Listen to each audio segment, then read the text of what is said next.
Assalamualaikum warahmatullahi wabarakatuh. Perkenalkan, nama saya Suryati, Prodi PGMI semester 6. Nah, sekarang saya akan menjelaskan tentang ukuran pemusatan data.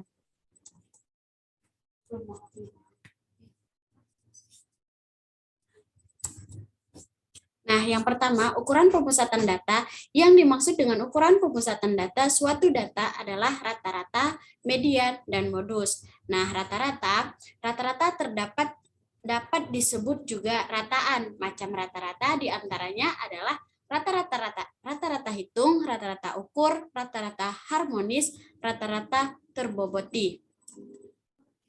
Rata-rata hitung 1 dan 2 yang bisa disebut rata-rata dalam kehidupan sehari-hari adalah rata-rata hitung. Yang kedua, rata-rata hitung populasi dinyatakan dengan lambang U dibaca mu, sedangkan rata-rata hitung simpel dinyatakan dengan lambang dibaca X bar atau dan lain-lain. Tergantung lambang yang digunakan untuk menyatakan variabel yang sedang dicari rata-ratanya. Selanjutnya dari suatu sampel X1, X2, xn. Rata-rata hitungannya adalah, nah selanjutnya atau ditulis dengan notasi sebagai berikut. Nah, selanjutnya yaitu rata-rata hitung. Untuk data tunggal berkelompok. Nah, contohnya bisa dilihat di PPT ya teman-teman.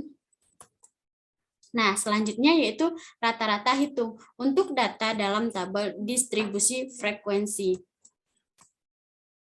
Nah, yang kelima yaitu rata-rata hitung untuk data dalam tabel distribusi frekuensi dengan cara pengkodean. Ya, teman-teman bisa langsung lihat contohnya ya. Nah, selanjutnya yaitu rata-rata ukur atau geometrik. Jika perbandingan tiap data berurutan tetap atau hampir tetap, misalnya yaitu dari suatu sampel. Habis itu rata-rata ukuran. Rata-rata harmonis. Contohnya digunakan untuk menghitung rata-rata kecepatan. Dari suatu sampel, rata-rata harmonis adalah X1, X2, xn. Selanjutnya yaitu ada modus. Modus dari sekumpulan datum adalah datum yang paling sering muncul atau datum yang frekuensinya tertinggi. Dalam suatu data bisa terdapat suatu modus, unimodus, dua modus, bimodus, lebih dari dua modus, multimodus, atau sama sekali tidak memiliki modus. Jika data dalam tabel distribusi frekuensi, maka modus sesungguhnya tidak dapat dicari, sehingga ditetapkan aturan bahwa kelas yang frekuensinya tertinggi disebut kelas modus. Modus dari data dalam tabel distribusi frekuensi adalah bilangan dalam kelas modus dengan rumus. Modus dari 1, 3, 4, 4, 6, 6, 6, 8, 9 adalah sampai selanjutnya. Terus di sini juga ada modus B, batas bawah kelas modus, yaitu kelas dengan frekuensi terbanyak. P, panjang kelas modus. B1, selisih frekuensi kelas modus dengan frekuensi kelas sebelumnya. B2, selisih frekuensi kelas modus dengan frekuensi kelas sesudahnya. Nah, di sini ada modul dari data berikut. Nah, di sini teman-teman bisa melihat modus dari data yang ini. Nah, selanjutnya yaitu median.